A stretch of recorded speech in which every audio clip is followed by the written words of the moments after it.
지난주에 신문을 보다가 칼럼 하나의 타이틀이요, 눈에 이렇게 딱 띄었습니다.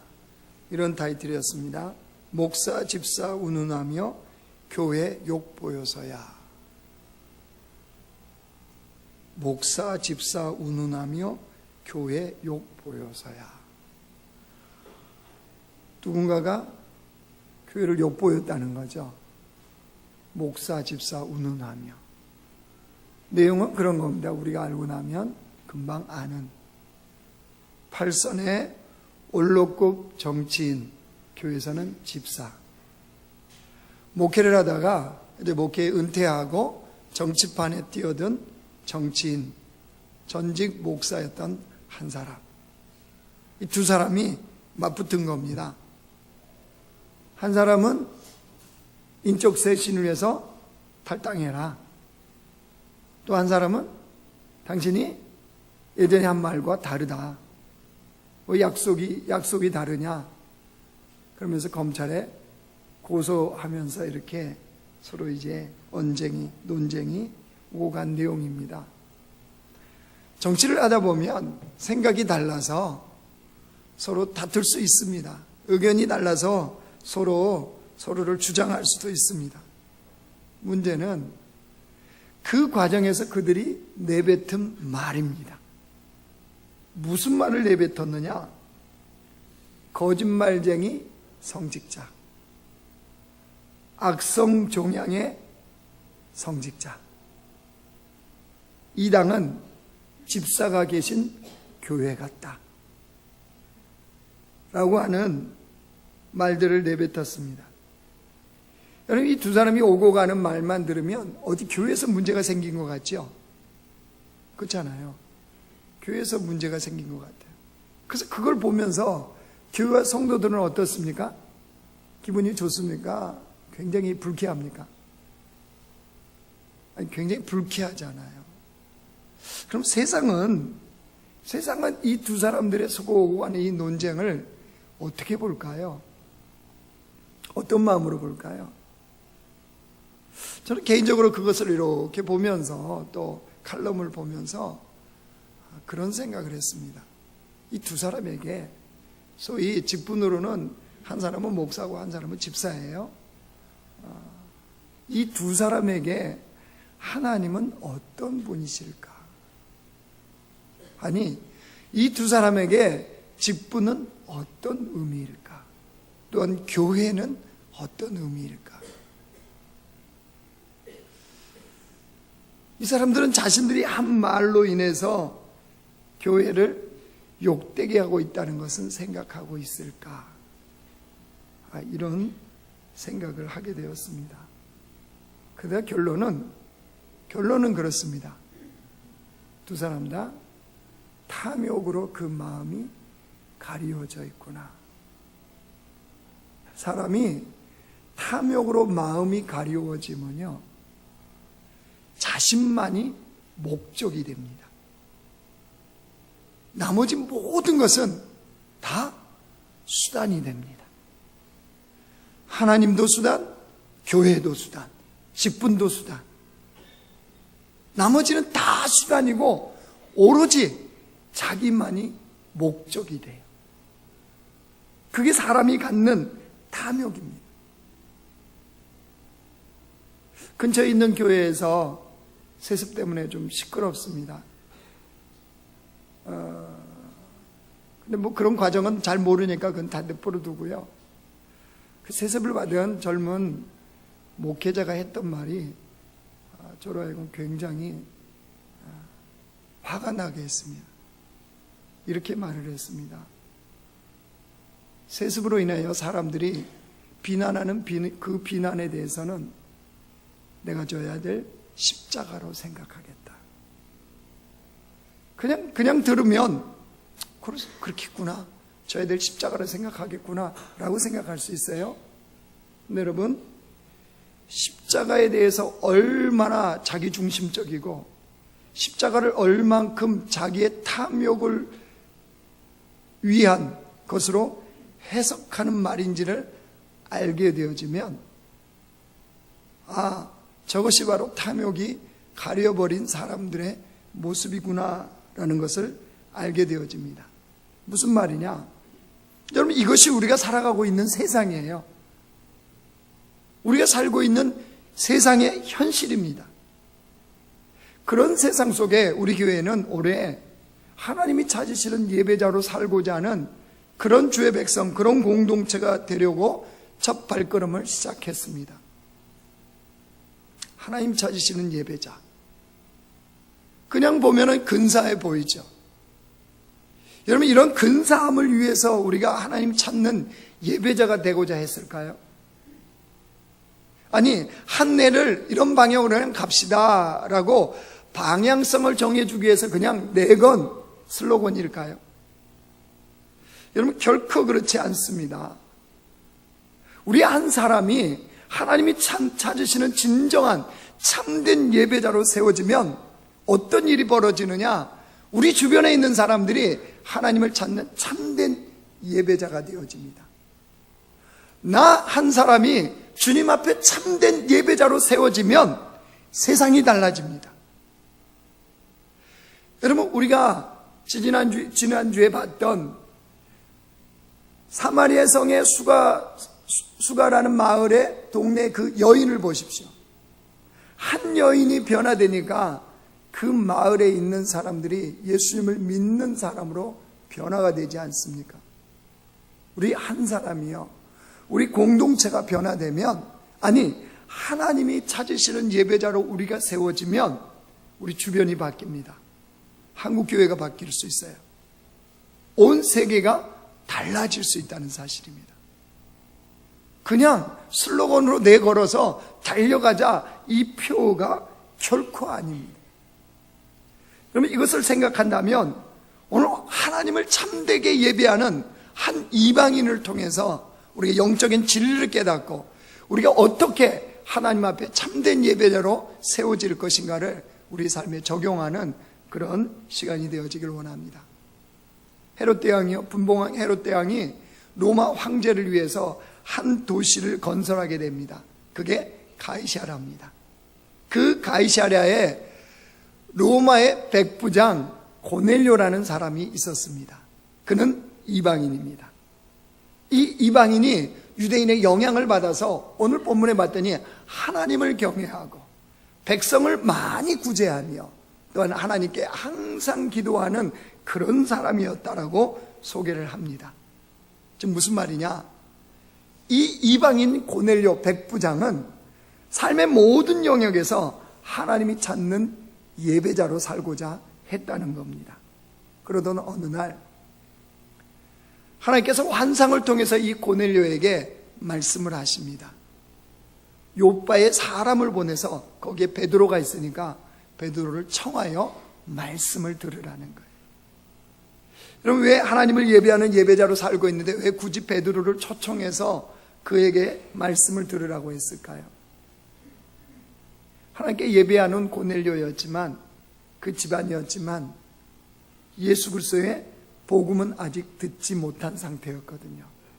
그래서 하나님께서는 이 고넬료와 그 집안 사람들에게 생명의 복음을 듣게 하는 이 선물을 주시고자 베드로를 청해서 그 복음을 듣도록 하신 겁니다. 이 명령에 고넬료가 순종을 합니다.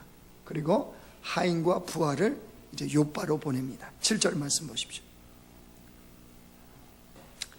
7절 같이 읽습니다. 시작. 마침 말하던 천사가 떠나매 고넬료가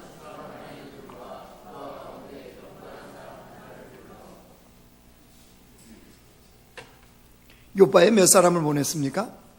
3사람입니다. 그 구성원이 하인 2명, 자신의 부하 1명을 보냈습니다. 그런데 오늘 부하 한 사람에 대해서 성경은 어떤 사람이라고 기록하고 있습니까? 보십시오. 경건한 사람 하나라고 그랬습니다. 경건한 사람. 뭐 그냥 경건한 거지 이게 뭐가 이상 있나요? 라고 생각할 수 있지만 배경을 알고 나면 이게 그냥 일이 아니라는 걸 알게 되어집니다. 1절에 보면 이달리아 부데라 하는 군대의 백부장이라고 그랬습니다. 이탈리아예요. 이탈리아에 주둔 이 부대의 사람들은 이 병사들은 다 누구로 구성이 되었느냐 하면 그 당시에는 다 로마 시민권을 가진 로마 병사들을 주둔지에 이 병사들로 보내게 되어졌습니다. 그렇다면 이 사람 역시 오늘 7절에 욥바로 간 이 부하 역시 로마 시민권을 가진 병사입니다. 여러분, 보통 로마 시민권을 가진 사람들은 무엇을 숭배하게 되나요? 로마 황제를 우상으로 숭배한다든가, 아니면 태양신을 섬긴다든가, 아니면 신화 속에 나오는 잡신들을 섬기는 것이 그 당시에 로마 시민권을 가진 대부분의 사람들의 모습이었습니다. 그런데 오늘 이 한 병사, 이 부하는 어떤 사람이라고 그랬습니까? 경건한 사람이라고 그랬습니다. 이것은 하나님을 예배하는 경건한 사람이었다는 거죠. 어떻게 그 시대에, 아니 그런 사람들 속에 어떻게 이런 사람이 있을 수 있었겠습니까? 그 이유는 2절을 보면 알게 됩니다. 2절 보십시오. 같이 읽습니다. 시작. 그가 경건하여 온 지방과 더불어 하나님을 경외하며 백성을 많이 구제하고 하나님께 항상 기도하더니. 누구에 대한 내용입니까? 백부장 고넬료에 대한 내용이죠. 그는 어떤 사람이었대요? 경건한 사람이었다는 거예요. 경건한 사람이어서 온 지방과 더불어 하나님을 경외하고 또 백성을 많이 구제했고 하나님께 항상 기도한 사람이었다는 겁니다. 유진 피터슨이 쓴 메시지 성경에는 이 부분을 이렇게 번역을 해놨습니다. 그는 온 집안 사람들 모두가 하나님 앞에 예배하며 살도록 이끌었다. 제가 볼 때는 아주 탁월한 해석입니다. 그의 경건은 온 집안 사람들과 더불어서 하나님 앞에 예배하도록 이끄는 경건이었다는 거죠. 고넬료가 그랬으니까 그 밑에 있는 부하 역시 경건한 예배자로 사는 것이 가능했다는 겁니다. 무슨 말입니까? 고넬료의 영향력이 그대로 부하에게 미쳤다는 거죠. 자, 그렇다면 욥바로 보낸 한 명의 부하는 경건한 사람이에요. 그러면 하인 2명도 같지 않습니까? 하인 2명, 집안에 있는 하인. 이 하인 2명은 어떤 사람이었을까요? 그가 온 집안 사람들을 이끌어 하나님 앞에 예배하는 자로 살게 했다면 욥바로 보냈던 한 부하뿐만 아니라 2명의 누구라고요? 하인들은 어떤 사람이었다는 거예요? 경건한 사람이었다는 거죠. 여러분, 베드로를 청하는데 고넬료가 아무나 보냈을 리가 만무하잖아요. 이걸 통해서 우리가 무엇을 알게 되어지냐 그러면요, 경건한 사람 주변에는 경건한 사람이 생깁니다. 참된 예배자 곁에는 참된 예배자가 생깁니다. 경건한 사람 주변에는 경건한 사람들이 모이게 되어 있습니다.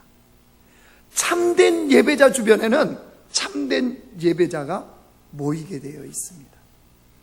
그러면 여러분, 우리 자신의 실상, 나 자신의 실상을 알려면 내 주변에 어떤 사람이 생기고 어떤 사람이 모이는지를 보면 알겠죠. 자, 그러면 우리의 궁금한 점은 이거예요. 여기서 고넬료가 경건했다고 하는데 이 경건이 뭐냔 말이에요. 경건. 제가 그래서 온문 성경을 찾아봤습니다. 이 경건이라는 단어가 헬라어로 뭐로 써져 있나 찾아봤더니요, 유세베스라는 단어를 쓰고 있습니다. 근데 유세베스는 2 단어가 결합된 단어입니다. 잘이라는 유와, 헬라어 유와 공경하다는 세보마이라는 이 헬라어가 합쳐진 단어가 유세베스라는 단어입니다. 즉 다시 의역을 하면 이런 뜻입니다.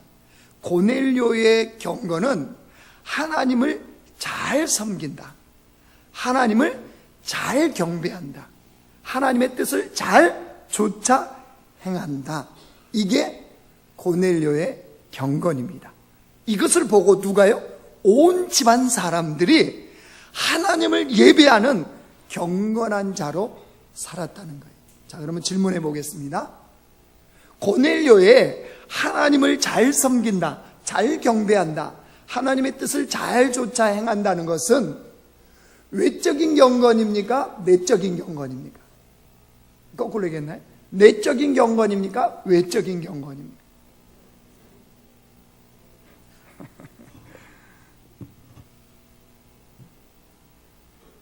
내면의 경건이겠어요? 외면의 경건이겠어요? 성경은 우리에게 뭘 가르치시려고 하는 것 같겠습니까? 당시에요, 경건의 대표 주자들은 이런 사람들이었습니다. 서기관들, 바리새인들, 제사장들. 모든 사람들이 이 사람들을 일컬어 경건한 자들이라고 그랬습니다. 아니, 자타가 스스로도, 아니 타인들도 다 공인해 주는 게 뭐냐면 저 사람들은 경건한 사람들이라는 거예요. 자, 그러면 사람들은 그랬어요. 자기들도 그렇게 생각했어요. 그러면 예수님은 오셔서 이들을 뭐라고 그랬을까요? 마태복음 말씀 보여주세요. 같이 읽어요. 시작. 화했을지어 외식하는 서기관들과 바리새인들이여, 회친한 무덤 같으니 겉으로는 아름답게 보이나 그 안에는 죽은 사람의 뼈와 모든 더러운 것이 가득하도다. 이와 같이 너희도 겉으로는 사람에게 옳게 보이되 안으로는 외식과 불법이 가득하도다. 뱀들아, 독사의 새끼들아, 너희가 어떻게 지옥의 판결을 피하겠느냐. 아니, 그 시대 그 사람들이 다 경건하다고 일컫는 서기관들, 바리새인들, 제사장들을 향해서 주님은 다른 말씀을 하세요. 겉은 경건해 보이나 속은 뭐라고요? 썩은 무덤의 뼈들과 같이. 주님이 칭찬하는 거예요? 책망하는 거예요? 뱀들아, 독사의 새끼들아, 너희들이 어떻게 지옥의 판결을 피하겠느냐. 무슨 말씀입니까? 그들이 추구했던 것은 겉모양의 경건이었다는 겁니다. 겉모양의 경건. 외적인 경건만 추구하느라 그 내면의 경건은 전혀 없는 이 모습, 이것을 주님이 신랄하게 책망하신 겁니다. 자, 이런 겉모양의 경건을 추구하는 것이 그들만의 문제가 아니라는 것이 문제입니다. 여러분, 말세가 가까울수록 이 세상 사람들이 무엇을 추구한다고 그랬습니까? 디모데후서 3장 보여주세요. 같이 읽어요. 시작. 너는 이것을 알라. 말세에 고통하는 때가 이르러 사람들이 자기를 사랑하며 돈을 사랑하며 자랑하며 교만하며 비방하며 부모를 거역하며 감사하지 아니하며 거룩하지 아니하며 무정하며 온통함을 풀지 아니하며 모함하며 절제하지 못하며 사나우며 선한 것을 좋아하지 아니하며 배신하며 조급하며 자만하며 쾌락을 사랑하기를 하나님 사랑하는 것보다 더하며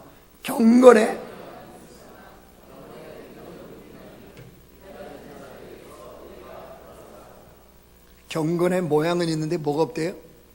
경건의 능력이 없다는 게 뭐예요? 겉으로는 경건한 것처럼 보인다는 거예요. 그럼 내면에는 전혀 그런 경건이 없다는 거예요. 여러분, 왜 이런 일이 벌어질까요? 말세로 갈수록 사람들이 눈에 보이는 것으로 증명해 보이려고 합니다. 자신의 경건을 눈에 보이는 것으로 증명하려고 그래요. 자신의 존재를, 자신의 가치를 눈에 보여지는 것으로 증명하려고 그래요. 내가 잘 살고 있다, 나는 행복하다라는 것을 무엇으로요? 눈에 보이는 것으로 증명해 보이려고 하는 것이 이 시대의 사람들의 특징이라는 사실입니다. 그런데 여러분, 우리 대한민국은 이게 더한 것 같습니다. 사람들 되게 보여지는 모습에 민감합니다. 밥을 안 먹었어도 밥 먹으라고 뭐라 합니까? 괜찮다고 먹었다고. 먹었죠, 어저께. 그죠? 어저께 먹었어요. 괜찮다고. 그래서 우리나라는 꼭 몇 번 권면을 해야 돼요? 3번은 기본으로 해야 된다며요. 그리고 3번째는 이제 먹었다며 왜 먹어요? 이게 뭐예요? 겉으로 보여지는 것에 되게 민감해요. 저도 가끔 그걸 느끼는데요. 성도들하고 가끔 이렇게 식사할 때가 있어요, 같이. 그러면 제가 자리에 딱 앉잖아요. 목사님 앉으세요. 그러면 딱 앉습니다. 그러고 나면 폭탄이 확 떨어집니다. 무슨 말인지 모르겠어요? 제 주변에는 안 앉아요. 앉으세요 그래놓고 안 앉아. 올 때면 뻘쭘해요. 테이블이 길면 저만 앉아있어요. 다 저쪽에.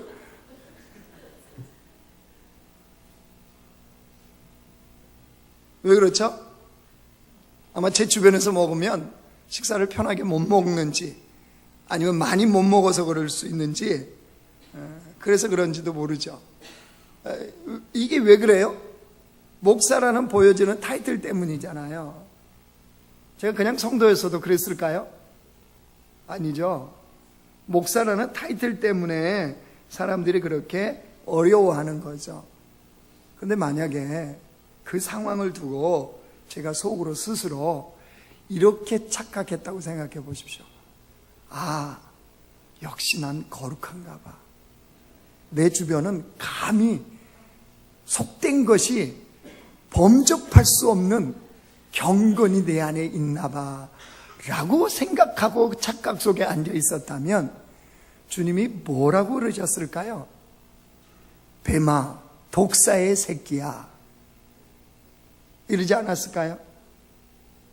뭘 얘기하느냐?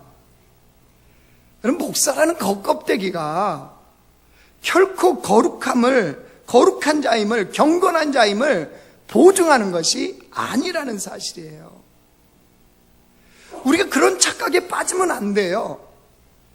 겉으로 보여주는 것을 판단하기 때문에 마치 우리의 겉모양이, 겉모습이, 아니 내가 가진 그 무엇이 나를 증명해 주는 것처럼 착각하는 순간부터 주님께서 책망하는 서기관과 바리새인들을 향한 그 책망이 바로 우리를 향한 책망이라는 것을 생각해야 됩니다.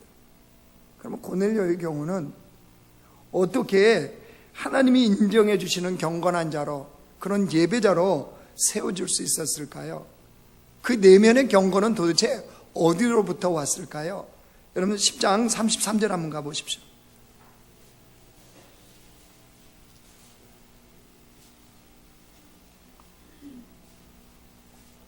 33절 같이 한번 읽습니다. 시작. 내가 곧 당신에게 사람을 보내어 오셨으니 잘했나이다.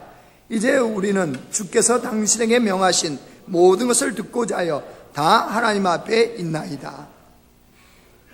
이 본문이 요빠에서 베드로가 드디어 옵니다. 보냈던 3명의 사람들에 의해서 이제 가이사랴에 옵니다. 고넬료 앞에 섰어요. 많은 사람들, 집안 사람 모두가 다 앉았습니다. 그리고 베드로하고 고넬료하고 그 앞에서 이야기를 하는 겁니다. 베드로가 물었겠죠. 왜 나를 이곳에 청했습니까? 그때 고넬료가 전후 사정을 다 이야기를 합니다. 그리고 우리가 이렇게 모였습니다 라고 얘기하는 지금 33절이에요. 그렇다면 이렇게 얘기가 맞지 않습니까? 주님의 그거에 의해서 우리가 당신 앞에 지금 말씀을 듣고자 당신 앞에 우리가 있나이다 라고 해야 맞지 않습니까? 고넬료는 뭐라고 그랬어요? 다시 33절 보세요. 누구 앞에 있대요? 하나님 앞에 있나이다 라고 고넬료가 고백하고 있습니다. 아니, 베드로 앞에 있는데 무슨 하나님 앞에 있다고 하냐 말이에요. 이게 뭘 나타내 주나요? 고넬료의 내면의 그 경건이 어디로부터 왔는지를 이야기해 주고 있습니다. 고넬료가 하나님이 찾는 참된 예배자, 하나님이 인정하시는 경건한 자로 살 수 있었던 것은 고넬료는 항상 하나님이 함께 하시고 있다는 사실을 잊지 않았습니다. 그래서 자신의 삶의 모든 영역은 항상 하나님 앞에서의 삶이었습니다. 그래서 지금 그렇게 고백하고 있는 거예요. 주님이 원하시는 우리의 경건은 바로 이 모습입니다. 하나님이 찾으시는 참된 예배자로 살 수 있는 것도 여기로부터 출발합니다. 다시 또 보십시오. 하나님이 그를 내 마음에 합한 자라고 그랬습니다.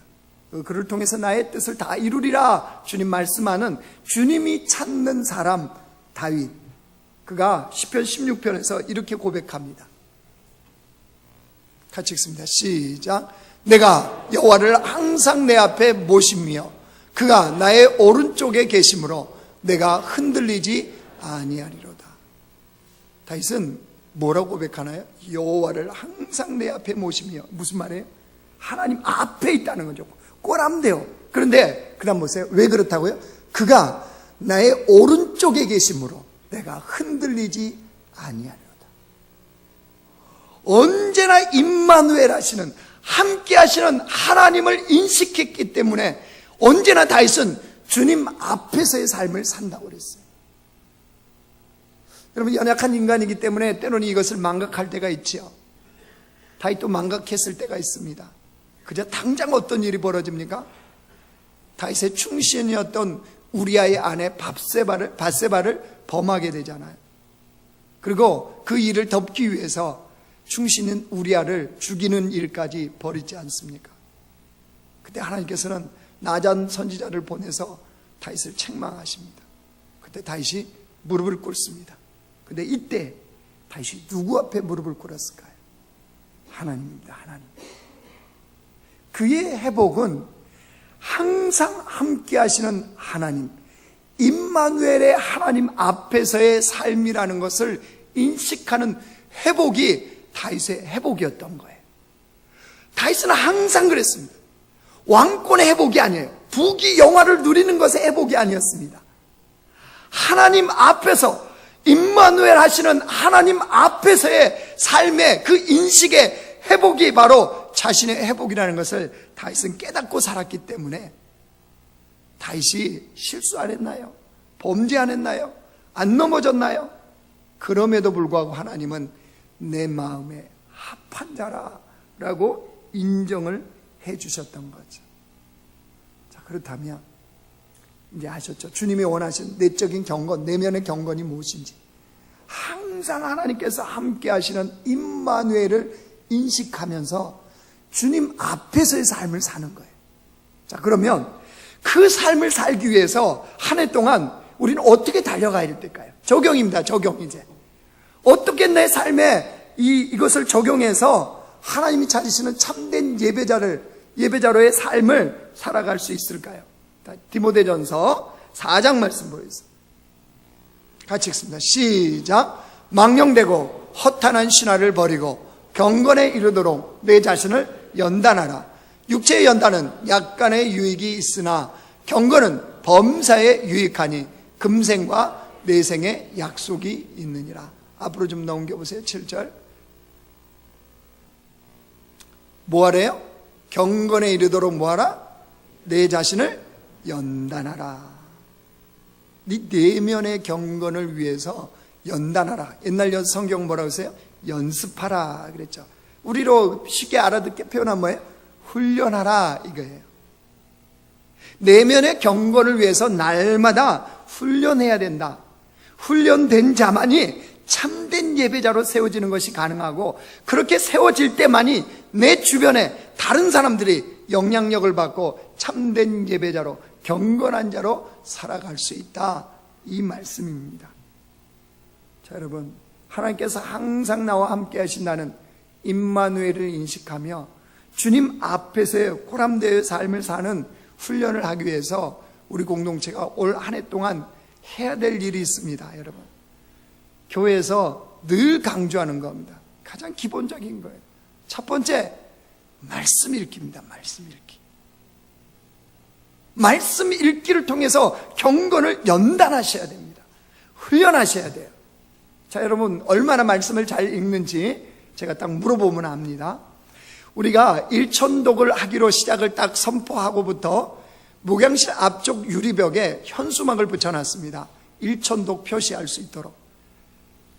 어저께까지 몇 독 읽었을까요? 할렐루야 찬양대. 몇 독 표시됐을까요? 눈만 지금 껌뻑껌뻑 하는 것은 성경을 잘 안 읽을 수 있는 가능성이. 청년들 만나면 가끔 묻습니다. 성경 읽냐? 그러면 그냥 웃어요. 웃는다는 건 뭐겠어요? 안 읽는다는 거죠. 목사인 너는 열심히 떠들어라. 난 절대 안 읽는다. 성경 읽기표 아무리 이쁘게 꾸며줘봐라. 안 읽는다. 이렇게 살아가는 사람들이 있어요.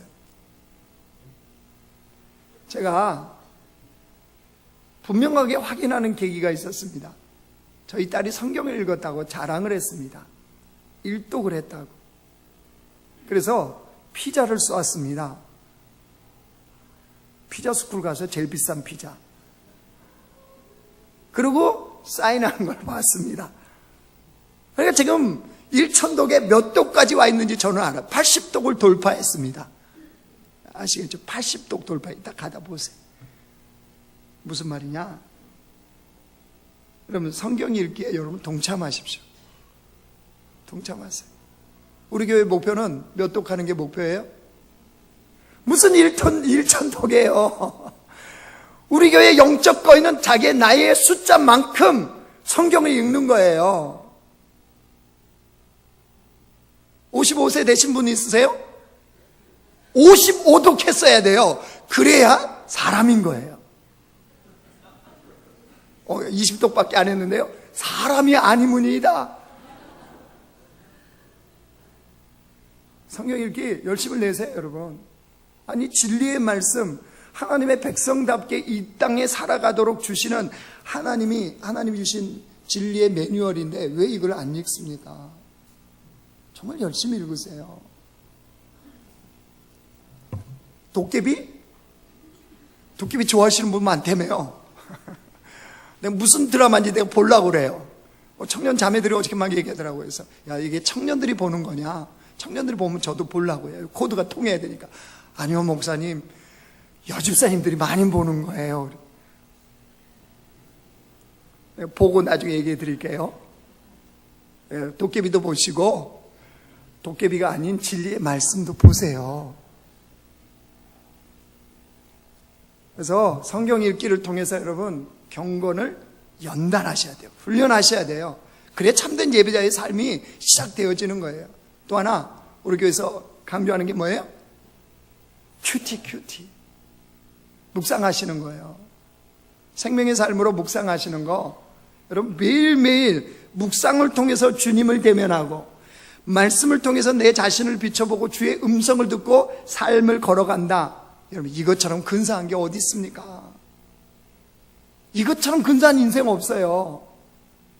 묵상을 통해서 주님의 음성을 듣고 주의 뜻을 알고 하루를 살아간다. 여러분 그 어떤 것과 비교할 수 없는 근사한 인생이에요. 그런데 우리 교회는 저한테 상처를 주시는 분들이 계세요. 목양실에 교회 사무실에 가면 생명의 삶 1월달호가 새 거로 세 권이 그대로 있어요. 제가 지켜봤어요. 가져가나 안 가져가나. 안 가져가요 지금. 어떤 가정교회인지 모르겠는데 연말정산함에 들어있습니다. 세 권이 새 거 그대로. 오늘이 보름이 지났는데 한 번도 안 봤다는 거잖아요. 자기 거인지도 모르고 있다는 거잖아요. 지금 놓고 갔는데.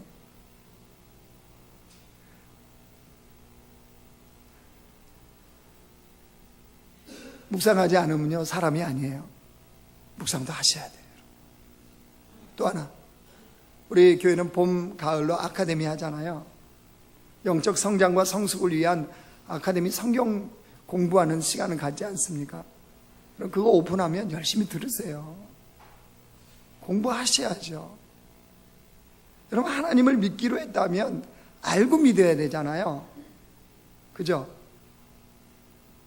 성경은 덮어놓고 믿는 거예요? 펴놓고 믿는 거예요? 예? 성경은 덮어놓고 믿어요? 펴놓고 믿어요? 펴놓고 믿으셔야죠.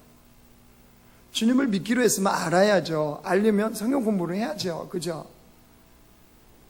알아야 제대로 믿을 거 아니에요. 아는 만큼 믿잖아요. 그렇기 때문에 열심히 해요. 왜 이 세 가지를 왜 얘기하냐 그러면요, 우리의 삶에 주님이 늘 임마누엘 하심을 깨닫게 해주는 장치가 뭐냐 그러면요, 이런 것들이에요. 하나님 앞에서의 삶을 살아갈 수 있도록 우리에게 도전을 주고 또 그렇게 도움을 주는 것이 뭐냐 하면 말씀을 읽고 묵상을 하고 성경을 공부하는 거예요. 그러니까 이 일에 여러분 게을리 하시면 안 돼요. 열심히 하셔야 돼요. 주님을 아는 만큼 누리는 것이 가능해지거든요. 주님을 아는 만큼 하나님의 역사 속에 들어갈 수 있거든요. 주님을 아는 만큼 주님을 참되게 예배하는 것이 가능해지거든요. 우리가 그렇게 하고 나가면 여러분 보십시오. 내 주변 사람들이 바뀌어요. 내 주변에 그런 사람들이 몰려들어요. 신앙생활 5년, 10년 지났는데도 예수님 믿기 전이나 안 믿기 전이나 전혀 나의 주변은 변함이 없다. 심각한 겁니다.